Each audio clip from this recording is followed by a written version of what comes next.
morning. My name is Susan Bishop. My pronouns are she and her. Today I'm wearing a pair of white slacks that are cropped and my traditional Hawaiian shirt.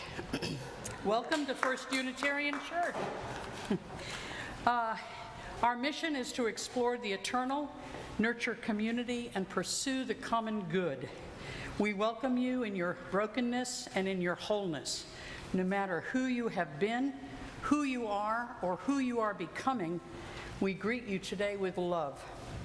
I'd like to extend a special welcome to everyone who is watching on YouTube this morning. During the prelude, please introduce yourself in the comments and let us know where you're joining us from. If you're in Oklahoma City, what neighborhood are you in? Or if you're elsewhere, what city are you in?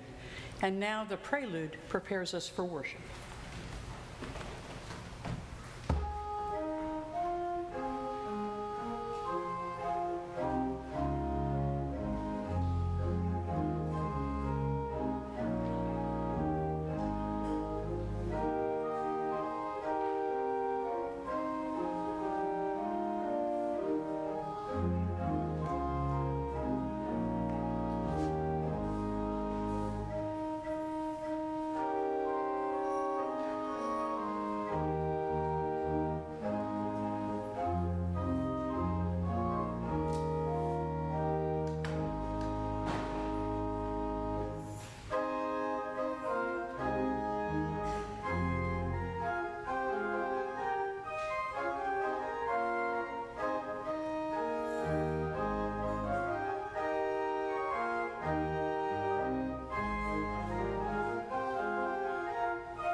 I am Reverend Diana Davies, and my pronouns are she, her. And for those who are joining us online with limited bandwidth or who are blind or visually impaired, I am a white woman with gray hair, and today in honor of teachers and education, I am wearing my stole that says, I can do it, and creativity comes from the heart and nurtures the soul. And bring your dreams to life. We light our chalice in Midtown Oklahoma City on land that was home to first Americans, including the Apache, Caddo, and Wichita, on land that was taken from the Muskogee and Seminole and other removed and relocated peoples. We light the chalice as a symbol of our sacred time together. The burning chalice represents the light of reason and science, the warmth of loving community, the cleansing heat of justice, and the flame of hope. And I want to pause for just a moment to recognize that it is someone's 80th birthday today. LaDonna Hunt, would you stand up so we can express our love for you?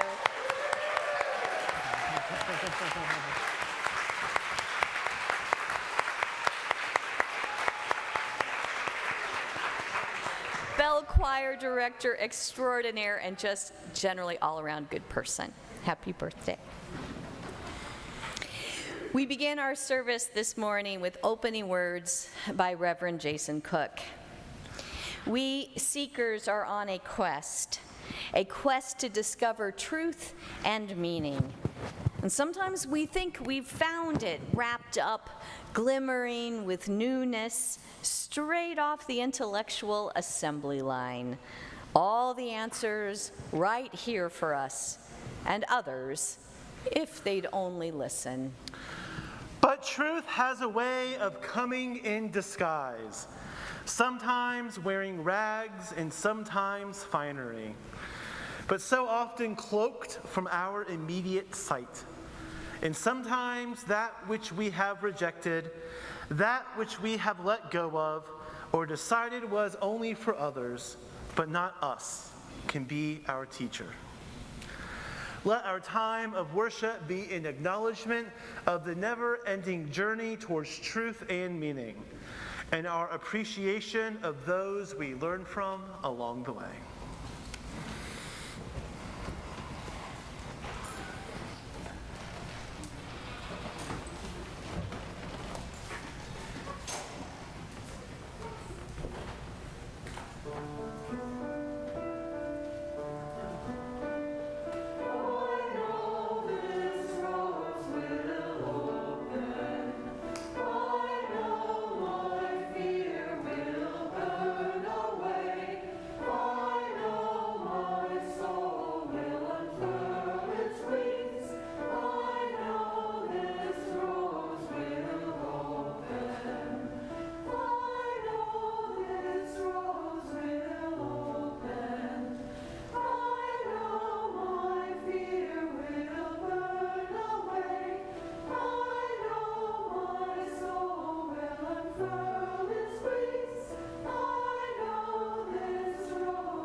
It's an exciting day here at First Unitarian. It is the first week of our in-person religious exploration classes for children and youth for the 2022-2023 program year. It is my third year serving as your Director of Lifespan Religious Exploration, but it is my first year starting off the year in person at the church, so it feels in a lot of ways like it's the first year back. So yay! How we are together matters. We believe as Unitarian Universalists in covenants over creeds. But what is a covenant? A covenant is a list of promises we make to each other so we can all be in community together. Today, a lot of our classes will be coming up with their own covenants for the year, and we're starting off our religious exploration program year with a covenant right here and right now. So would all of our students please rise in body or in spirit? All of our under 18-year-olds. Go ahead and rise in body or in spirit. Sure, go ahead.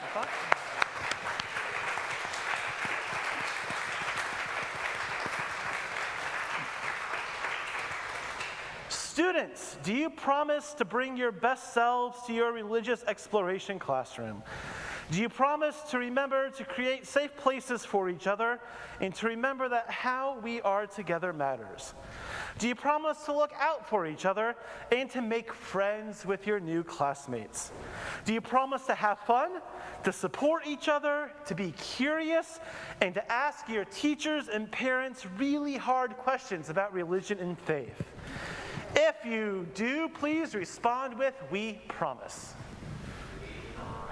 One more time. One more time, children and youth. I know you can be louder than that. 1, 2, 3. We promise. You may be seated. Thank you. All right. Now, would our volunteer teachers please rise? Big thanks to all of our RE volunteers.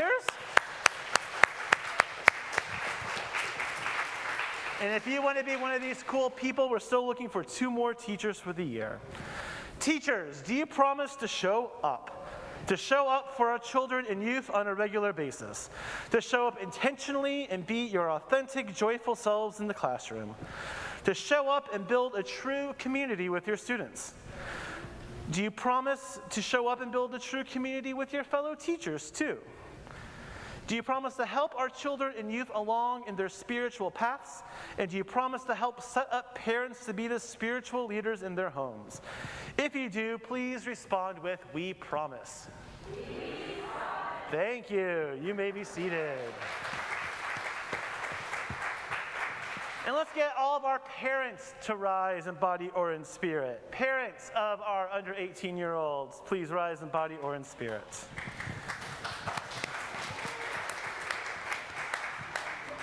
All right, parents, do you promise to be the primary religious educators of your family?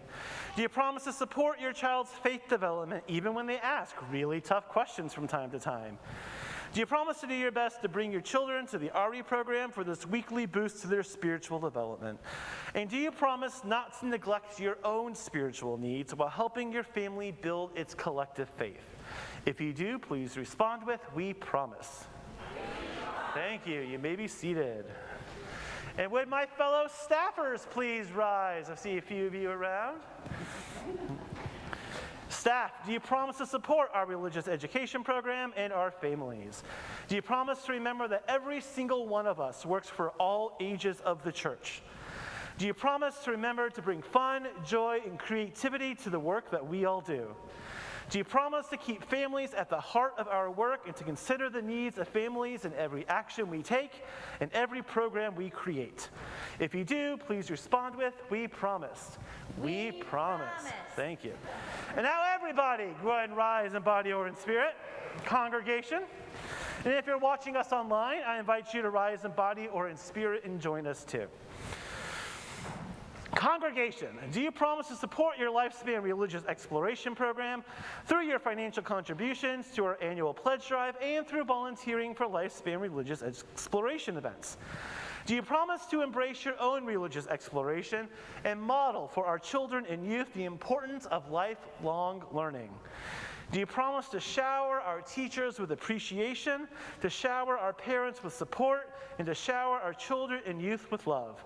If you do, please respond with, we promise. We promise. You may be seated. And now let our in-person religious exploration program for the 2022 to 2023 program year commence. Please join us in singing our children and teachers off to their classes. And children and youth, you can follow me. Please join us now in singing Go Now in Peace.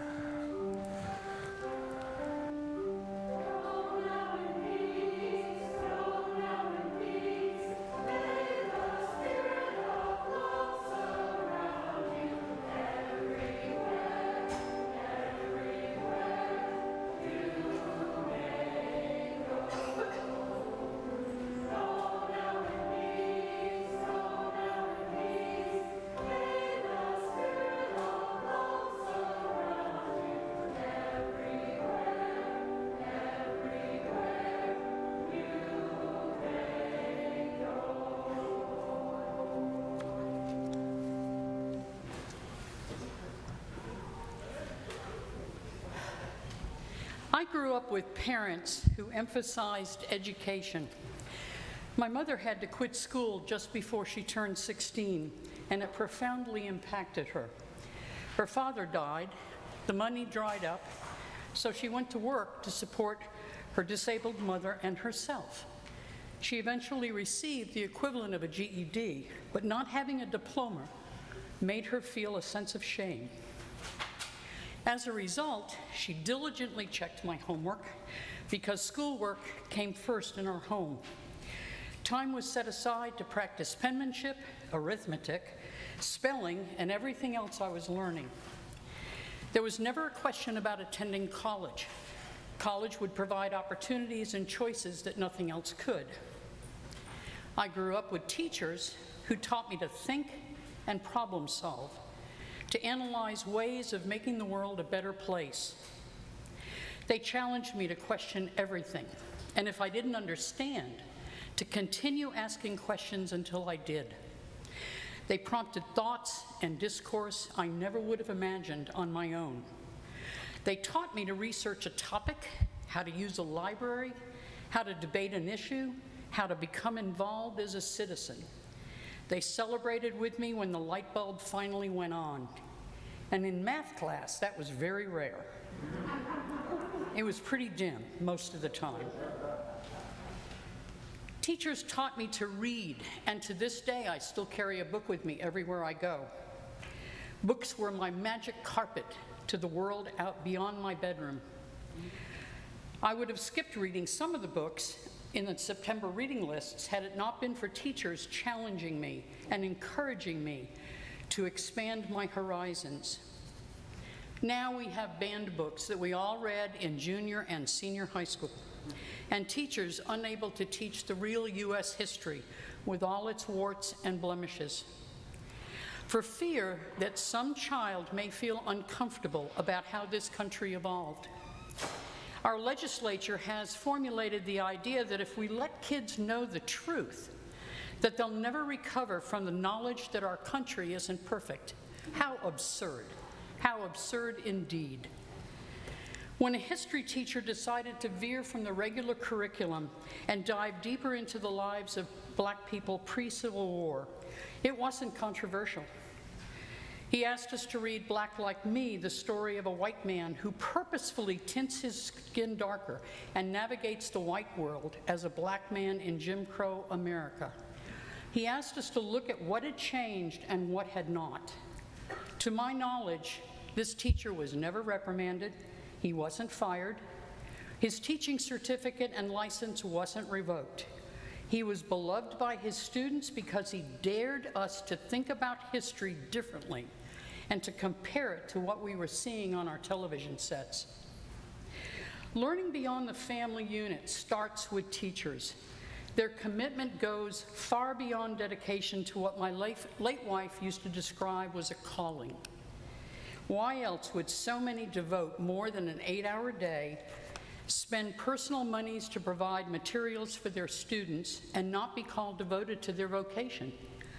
I've never understood how and why it is that we pay athletes, movie stars, and musicians far more than we pay those entrusted to teach our children what they need to know to grow and become the citizens who will help change our world for the better.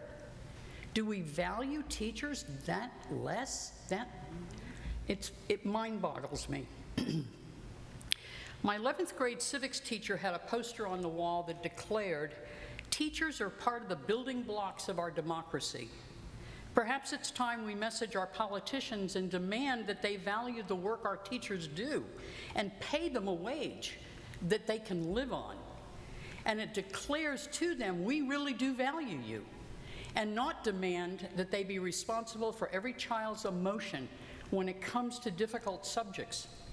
Future teachers depend upon the teachers of today. Future generations, depend upon the teachers of today because they provide unique opportunities to help our children develop the skill sets needed to become productive members of our society tomorrow. I salute them all. Thank you.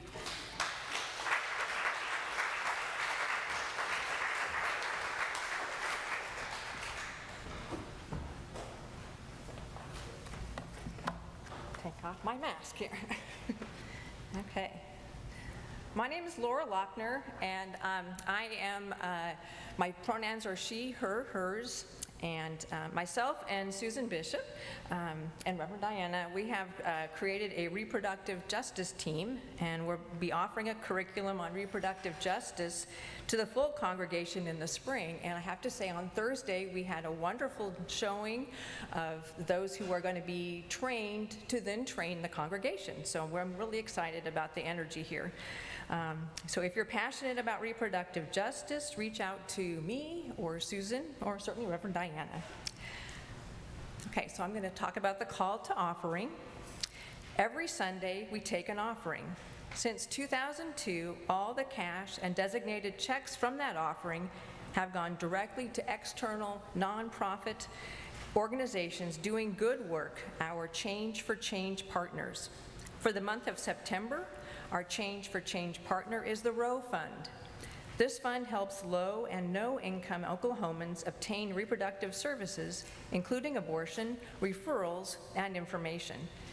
Grants are paid directly to abortion providers. For those of you who are in the sanctuary with us today, in just a moment, we'll be passing the offering plate.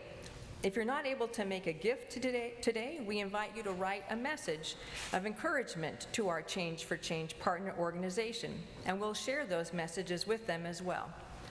And if you're watching us online, please make your gift by sending a check to First Unitarian. Just write Change for Change in the memo line, or make an online payment through our website, 1UC.org. And also, I just want to make a plug. Stephen Melch asked me to do this. The Change for Change, the Roe Fund, will present virtually from Tulsa next Sunday in Daniel Hall for the forum. They'll be explaining their operation and assisting women in obtaining abortions. And the teasers are, can we duplicate what happened in Kansas here in Oklahoma? And what are the next steps to be taken?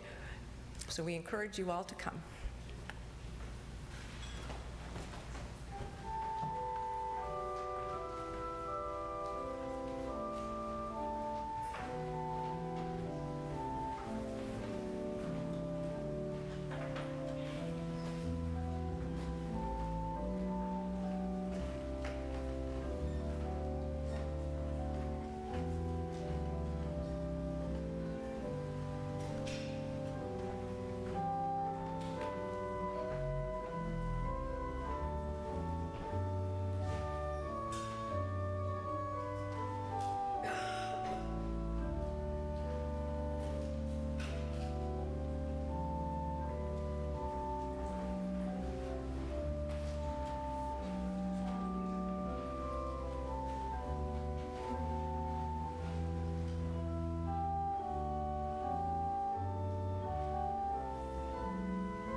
Before I invite everyone to join me in a spirit of prayer this morning, I need to check in with you all.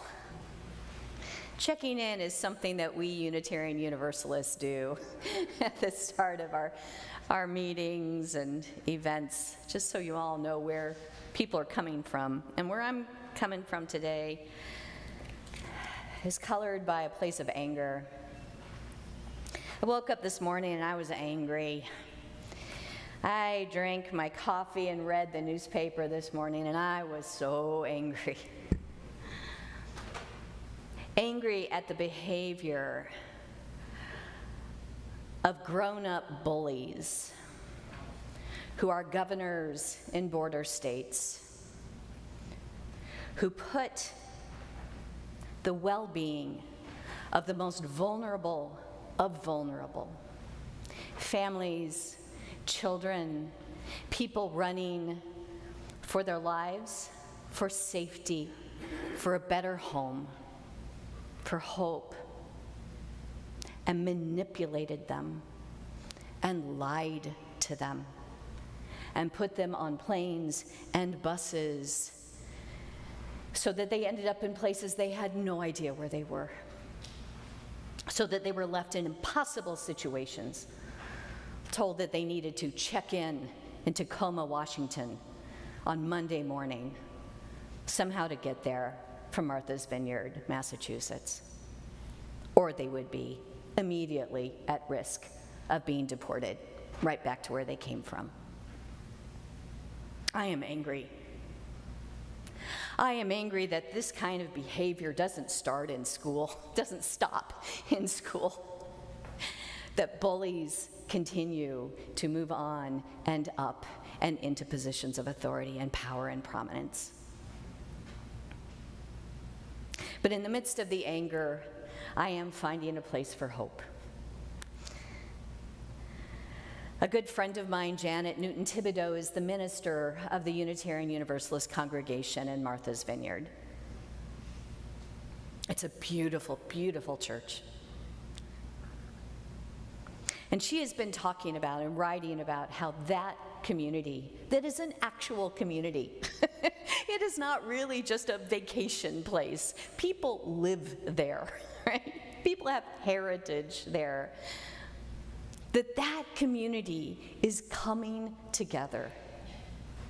That they turned this horrific event into an opportunity to show care, to feed those who were lost, to take care of immigrant children, to show the truth behind that thing that beloved Fred Rogers always said, that when there's a disaster, look for the helpers.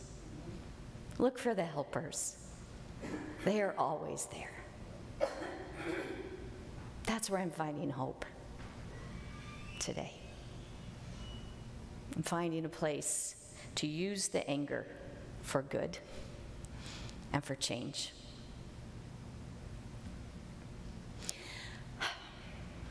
And now I invite you to join me in a spirit of prayer or meditation.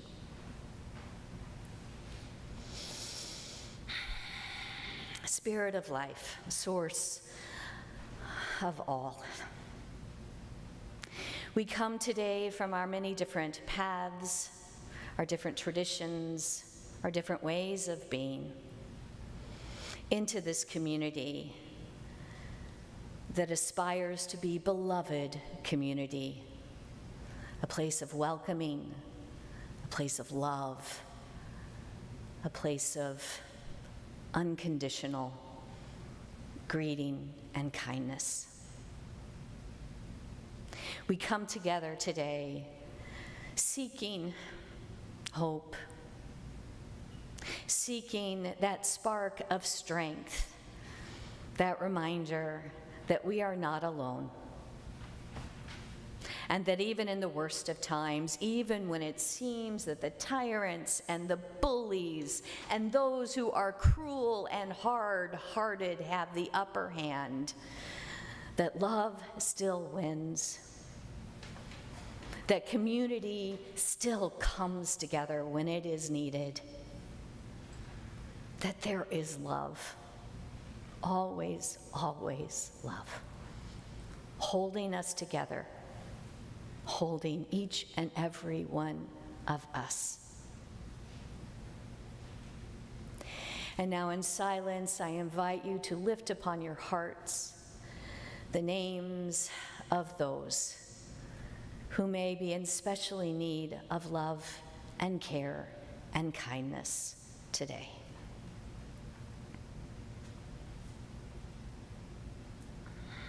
And that may include yourself.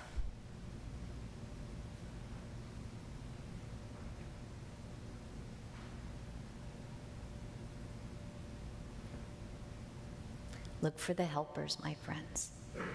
Be the helpers. May it be so. Amen.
This is a story that a Zen master once told to his students. Once, there was a prince who became a master archer. The prince excelled to such a point that he believed he was the finest archer in the world.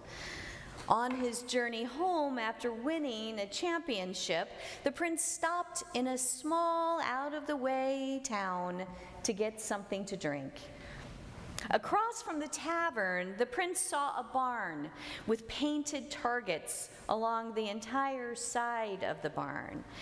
And there was a single arrow dead center in every one of those targets. He looked around in agitation and he noticed other buildings marked and painted with targets, and in each one of those targets, there was a single arrow right in the center. And not just on the buildings, on the trees, on gate posts. It seems that everywhere he looked, there were targets painted, and in each one of them, dead in the center, a single arrow. "Well, this can't be," exclaimed the prince. "How could such a master archer be living in this small town?"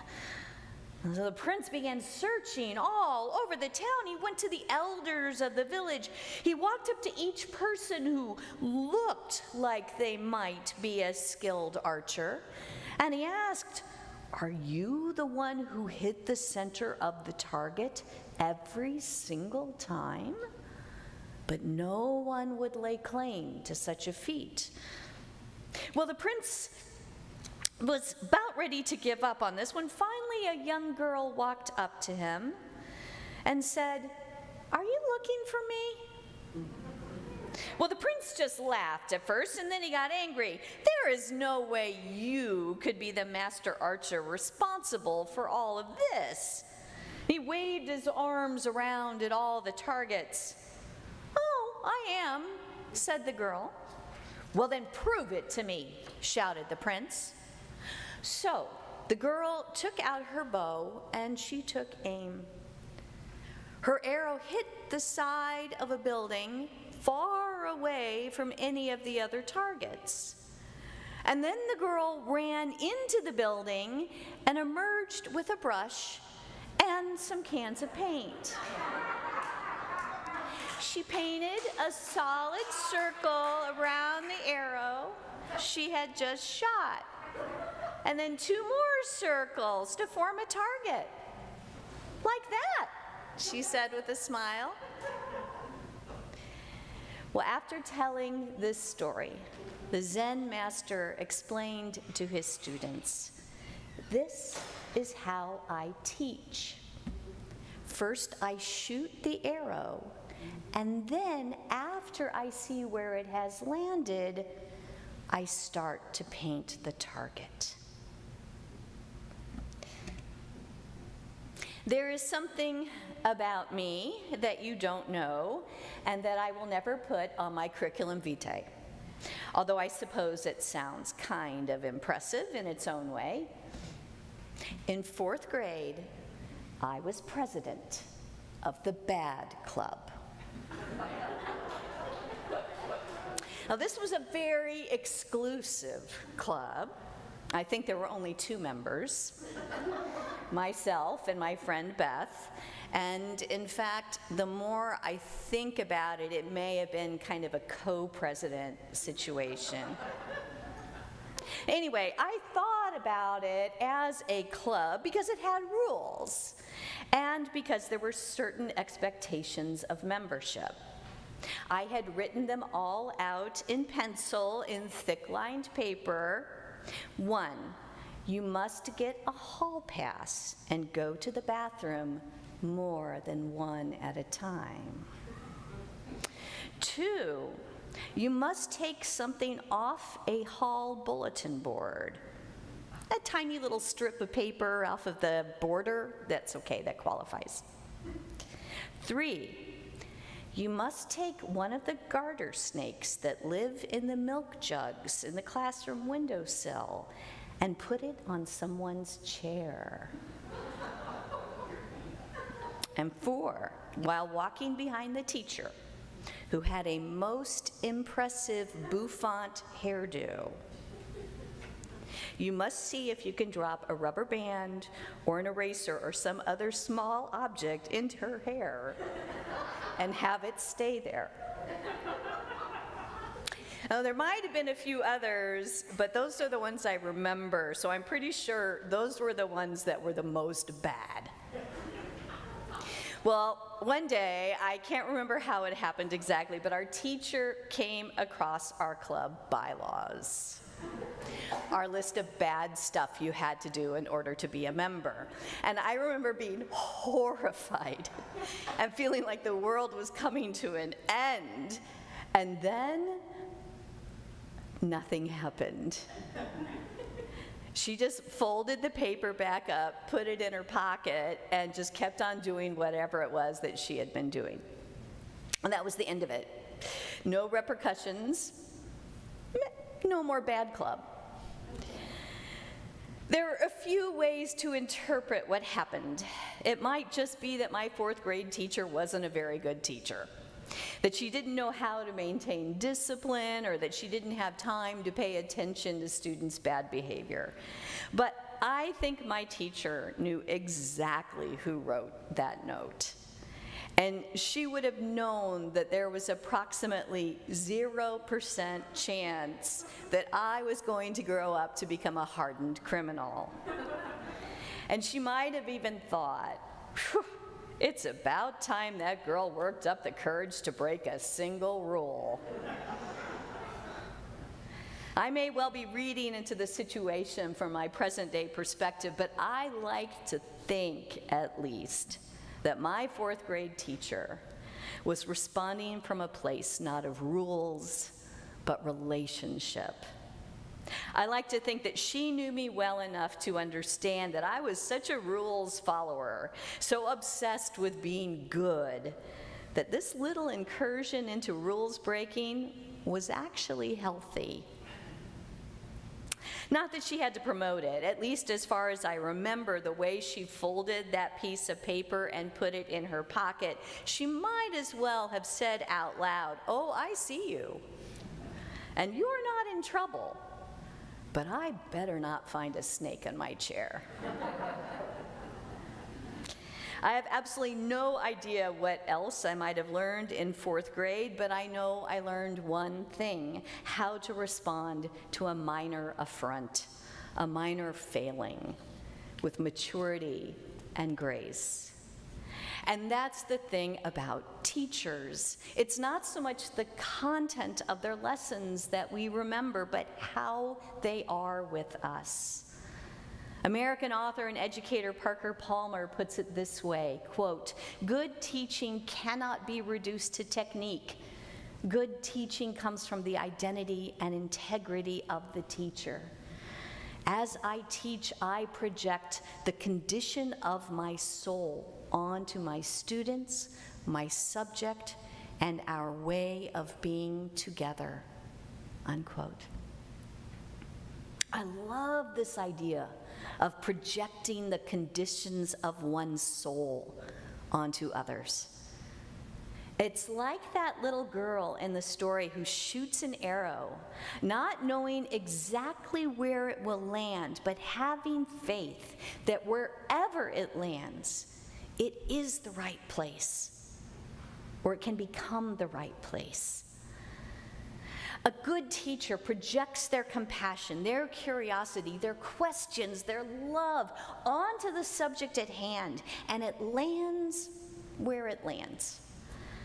The work then is shaping that landing place into the target.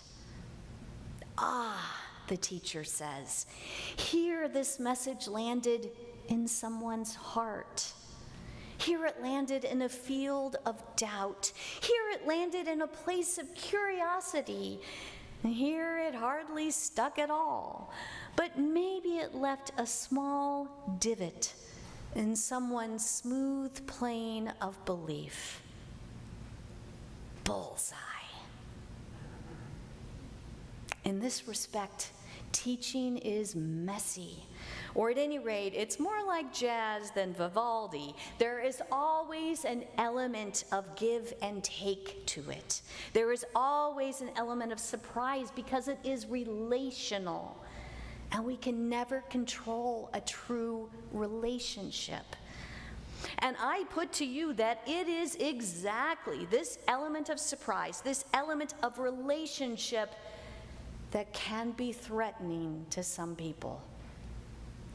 I think we can count ourselves as blessed if we can remember even one teacher who made a difference in our lives because of who they were and how they were with us and how that colored the content of what they taught. But for those who believe that education should be about putting pure content into students' heads, content bereft of personal experience or painful history, relational teaching and learning, it can feel like a threat. When education isn't about nurturing the student-teacher relationship and honoring the teacher's own spirit, their own integrity, then it isn't really education anymore. When education is about eliminating the confrontation of different identities and perspectives, when it is about making sure that the status quo is maintained, that one perspective is the right one, that my own smooth plane of belief is never marred by an arrow of understanding, that isn't education anymore.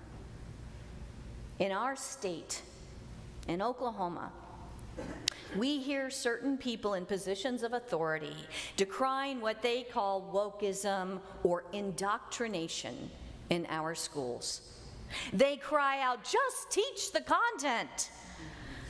But what at least some seem to really want is a curriculum that points students in a single direction, in their predetermined direction, toward a field of understanding that is smooth and unmarred by any messy emotion, by the clash of different perspectives, by doubt or discord, by relationship between actual embodied people with their own experience, their own passion, and their own pain. The thing is, when we give a teacher a bow and we tell him, shoot right there and hit the mark or be punished, we are treating him like a machine, and we are treating his students like machines. When we make a teacher afraid to project the condition of her soul, afraid to teach with passion, with love, with doubt, with curiosity, afraid that if she doesn't do what she is told and stay within the lines, she will be called out. She will be threatened. She will possibly lose the right to teach at all. When that happens, true education ends. That's what indoctrination looks like. The decision to teach has always been a courageous choice. To shoot an arrow of love, of compassion, of commitment into the air and not know where or how it will land, that is a courageous choice. To project the condition of one's very soul into one's work, that is a courageous choice. To teach in a way that is also learning, that celebrates the give and take between teacher and student, that foregrounds relationship over rule, that is a courageous choice.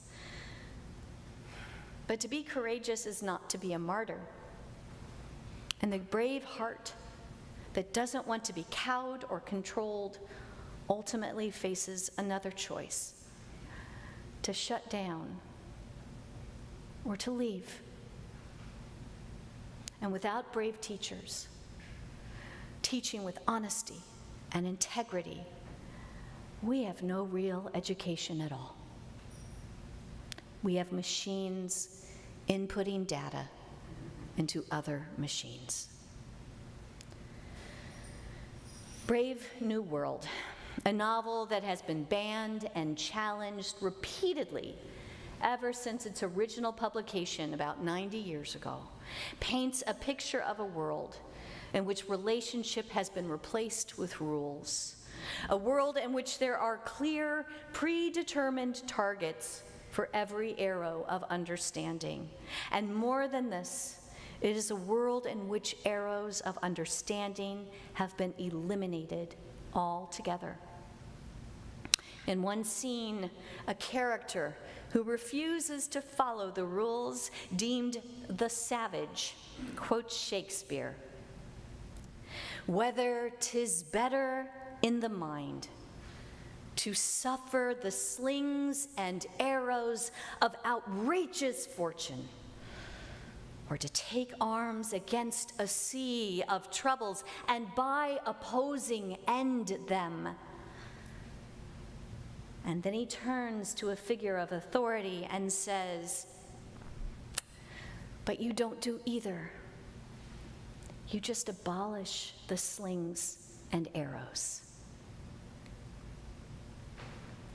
On this day and every day, may we celebrate the courage of teachers who remind their students that they are not alone, that they are seen, that they matter, that they will not be erased.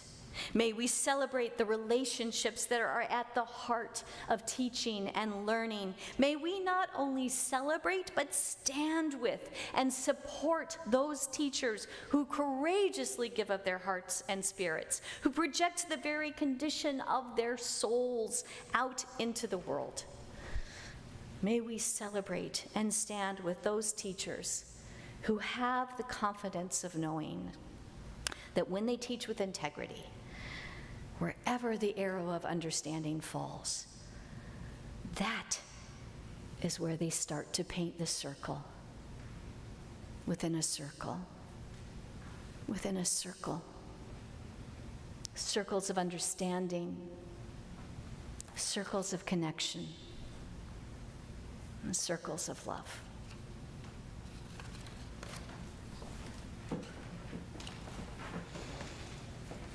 Would you please rise in body or in spirit as we sing hymn 346? It's in your gray hymnal. Come sing a song with me.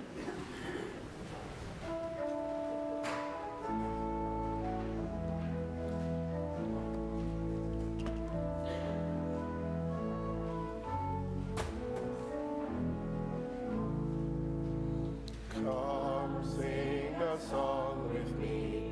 Come sing a song with me. Come sing a song with me, that I may know your mind. And I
And now, oh, sorry, you go ahead and do it, and I'll do it.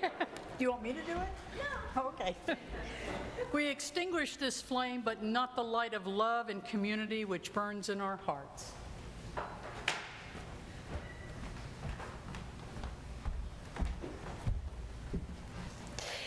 Whoever you are, whatever you do, may you teach.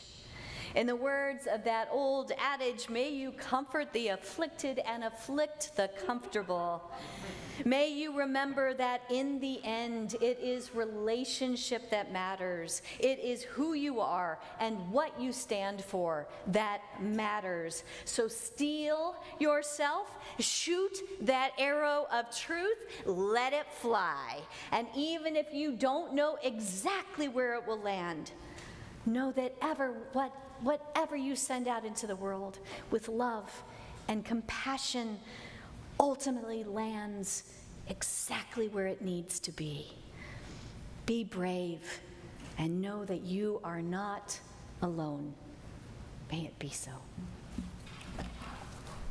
Quickly, a reminder, at 1 o'clock this afternoon, we will be reading banned books from some of the most banned books of the last 5 years here in the sanctuary. We will also have tables set up in Daniel Hall where you can write a letter of thanks to an author of banned books. You can write a letter of support and love to teachers and to librarians. We'll also have a bookstore here that has been doing the good work in Norman and getting that QR code out and in making banned books available to folks, and we'll have music. And I think there's some food too. So please come back. It'll be going on from 1 o'clock until 3:30 this afternoon. Drop over at Mesta Fest. Come back and visit us. Thank you.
Thank you.